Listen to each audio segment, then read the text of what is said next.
Hi everyone, I hope you guys are keeping well. In this video, we're going to talk about foot drop due to disc herniation in lumbar spine. If you're suffering from foot drop and you've been told that you need surgery for your recovery, in this video, I would like to share with you that you do have a chance to recover with conservative treatment. One of my patients, Sareen, who lives in India, she's contacted me 10 weeks ago and she was suffering from a foot drop due to lumbar spine disc bulges, and in this video, I would like to share with you her results. She was in extreme amount of pain, a lack of movement, power, and she wasn't able to walk or do anything. And in this video, you can see that she has improved a lot. Her pain level has dropped down quite a lot, and she's back to work, and she's pretty much functional again. If you're suffering from lumbar disc herniation, bulge, or sciatica pain, and you experience foot drop, this video can be informative for you, that you can get some idea that you do have a chance to recover in conservative treatment. If you've never been in this channel, my name is Bob, I'm a physical therapist, and the purpose of this channel is to help people like yourself with simple tips and exercise for quicker recovery. If you haven't subscribed to my channel, make sure to subscribe, and don't forget to press that like button. Let's get started. Huge progress in comparison to where you were like 10 weeks ago. And I suppose maybe just to start with your own story, why did you contact me? Because your story is like some people out there who's watching this video have similar symptoms and problems, and I wanted to maybe you share with people what was your problem, what happened, Sareen? What was the injury? So a year ago, I fell down and I started getting lower back pain. That triggered, like the falling down triggered my pain. I used to go for physio, but I felt like it was a muscle thing more than like a nerve thing.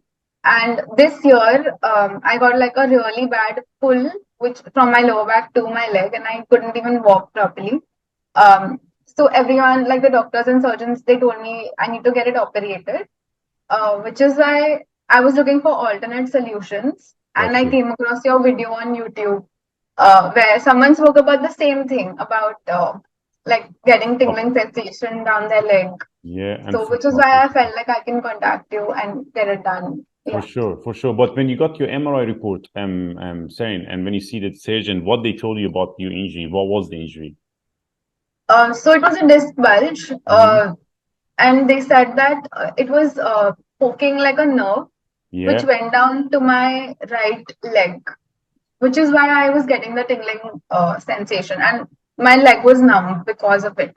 There was no movement there. Yeah, you had a complete kind of like a foot drop, you know, when you contacted me, and it was pretty scary, right?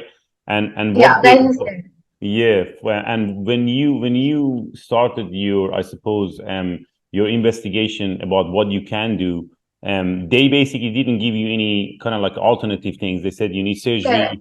And so I went to 2-3 surgeons, and everybody told me, even my physiotherapist told me to consider surgery. So like nobody else told me that physiotherapy could help me in any way. Which is why when I came across your video, I thought let's just try it instead of I got you. Yeah, and technically you had this kind of like L5S1 and this bulge that kind of compressing your nerve, and it was like a kind of sciatica radicular pain down to one leg, and it was bothering you. Maybe tell people about your symptoms. What was exactly the symptoms like, and what was the pain level in comparison to where it is now? And what was it initially, Sareen? Okay, so my symptoms were lower back pain. I couldn't sit, I couldn't stand, I couldn't sleep. And I had a continuous pain down my leg, like throughout the day. I couldn't do anything. Like I had to keep changing my positions, and I couldn't even sit in the car, like nothing. I got you. It was like around 8 or 9, and right now it's about 3, I feel. And 3 is also like, it's not a lot. Like I can sit, I can do my work, which is like good enough. I've got you. Like 8 and 9, and it was like kind of unbearable. Even you were taking even medication, because I do remember you were saying that you were taking painkiller and it didn't help. Correct. And beside pain, you had some other symptoms like such as numbness, for example. Correct. What was the numbness look like? From where to where was numb? Sareen? It below my knee, my entire leg was almost numb. So I couldn't feel anything, and which is because it was numb, I kept falling while walking. Like I would try to trip, Yeah. That was a complete foot drop, and it was pretty Correct. scary, I suppose. And then you had some pins and needles and tingling sensation from all the lower Correct. back, all the way Yes. down to the leg, and that Correct. numbness and that tingling, how that improved, sorry. I think because of the exercises. So I was told to go on complete bed rest, Yeah, yeah, and yeah. I feel like I did that for almost 2 weeks, and I feel like that made it a little worse because I was walking before that. Got Once you. I was on bed rest, it somehow, I don't know how, but it got a little worse, and I wasn't able to even move a little bit. So the mobility exercises helped a lot. Of course, yeah. Yeah, I mean, which means what they recommend you was bed rest, but when you had an correct. initial consultation with me, it was totally a different story Yeah, because you told me the opposite thing. I Yeah, told you you to told me you don't need to do. move around, don't Yeah, sit. yeah, and it was a Yeah, bit of confliction because you didn't know, okay, what should I correct. do, and you were a bit confused. But how did you find the initial consultation, Sareen? Like because I It think you was had a lot very of panic. helpful. Yeah, Yeah. I was like mentally, I was a mess. I was looking all over the internet what to do. Like, I had no clue about it. And I remember talking to you, and the first time you told me, listen, just stop reading everything. That is the first thing that you have to do. Don't yeah, read anything. And from that day onwards, I have stopped. You said that talk to me if you feel like I'll solve all absolutely, your questions. Don't read. And that helped me a lot. Like, even mentally, that just took off a lot of pressure off my head. That, of course. there's one go-to person that I can contact whenever required. Of Yeah, course, because the information that you see on internet, they're yeah, very sometimes not relevant to your case. Sometimes they're not really even good quality information or research that you can actually trust. But tell me about the strength. Like right now, I mean, initially, when I asked you to stand up and do calf raises, for example, you didn't have that yeah. much. I mean, you weren't able to do the calf raises. Correct. And Yeah, and I and wasn't how? able to do it, Yeah, and and how's it now I right now? can. Yeah, No, how's the strength right now? it's really good actually. I tried even walking on my toes today. So I mean, it's not. I can't still walk properly on my toes, but it's Yeah. way better than what it was before. Of course, and I suppose right now you managed to kind of like reach to almost 3,000 steps walk a day. Correct. Your Yeah. your overall, I suppose, the strength is better, and plus, Yes. like your quality of life has improved, which means you gone back to some sort of part-time job, you getting Yes. back to some sort of routine, and I think mentally you're much more calmer and relaxed about it, Correct. and you Yeah. don't have those fear of like, I suppose, what should I do, and I believe you're not reading anymore about things. Not reading at all. Yeah. Yeah, yeah, yeah. And how do you find the routine, Simon? Because the routine that you're following right now, you're training 4 times a week, and we're going to progress your routine to the gym and get you Yeah. back to the gym and get you fitter. How did you find that routine?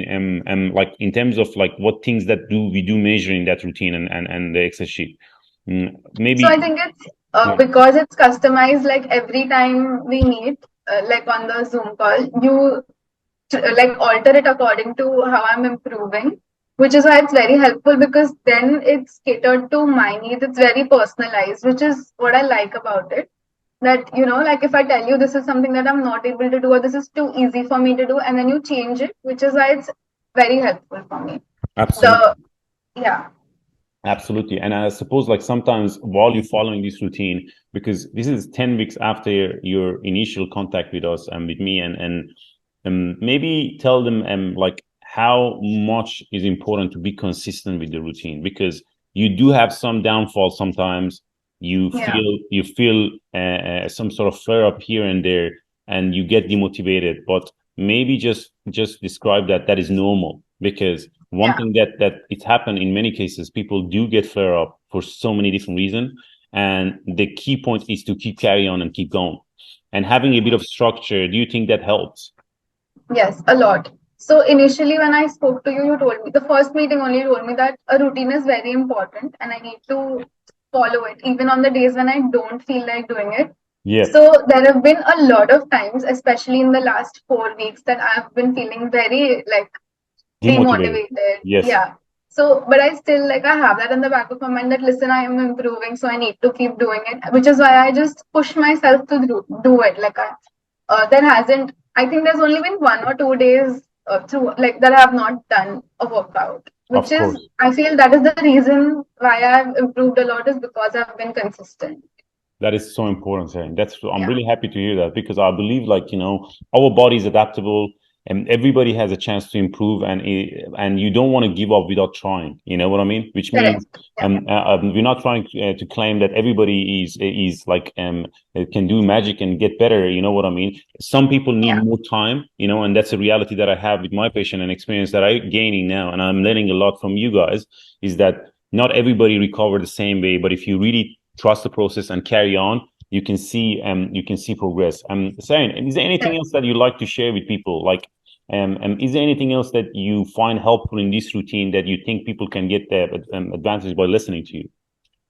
So I think people should definitely contact you because there are not a lot of people out there who such like try to help people through physiotherapy. Like my experience only, everybody told me to go for surgery, and I mean, even after surgery, I would have to end up at a physiotherapist to recover. So I feel like why not just try this instead? Just give it a try and see what's going to Yeah, happen. give it a try. If it doesn't work out, that's okay. Surgery is always going to be an alternative. I get Yeah. you. I get you. Saying, I suppose, like, what I can say is, I'm really excited to share these results with people like yourself out there, because, Yeah. honestly, my goal is to help people with simple structure and clarity in terms of getting information that does and makes sense to them, first of all, and is linked to their case, and give them some sort of like a daily routine to follow and manage their symptoms, because the reality about back pain and what you have discovered, like disc bulges, specifically lumbar disc bulges like L5 and S1 or L4 L5, is that is very common, is not always happen overnight, and it doesn't just like because you have them you should be sore and uncomfortable. Like a Yeah. good number of population has this issue. I believe everybody has these bulges. That's my personal opinion. But the reality that we do have data that shows that a majority of people who are asymptomatic has disc bulges and disc herniation and other abnormality Yeah. in their spine. But when you get the MRI report initially, that can be very scary. And Yeah. you see opinion of the surgeon, orthopedic, and people and physio, and they really force you towards surgery. I'm not against surgery. Maybe some people need surgery and they get advantages of it if that Yeah. injury does limit their quality of life. But if you never try conservative treatment, at least for 6 weeks, at least for I suppose like 6 months, I would suggest 6 months, for people, Correct. and see whether that's going to help you or not. And then you can review your results and see, okay, maybe I need to do something different. But listen, thank you so much for trusting the process, because you done the job. We're not finished here. We want to show more progress when you go back to the gym. Seriously, because I'm excited to get you back in the gym and get you back to more kind of like, I suppose, progression. Yeah. And is there anything else that you'd like to share, Say? No, nothing. I just feel like if there's anybody who's going through this, y'all can like consult him. A good experience. Thank you. Thank you. I appreciate your time. Thank you for watching this video, guys. I hope you find this video helpful. If you have any question or any concern, you can leave me a comment underneath of this video. If you need further assistance, we can always book an online consultation with me with a link below that we can go through your case and customize a plan for your recovery. Foot drop can be pretty scary. I can understand that, but I believe every single patient has a chance to recover with conservative treatment. And if you never tried, you never know.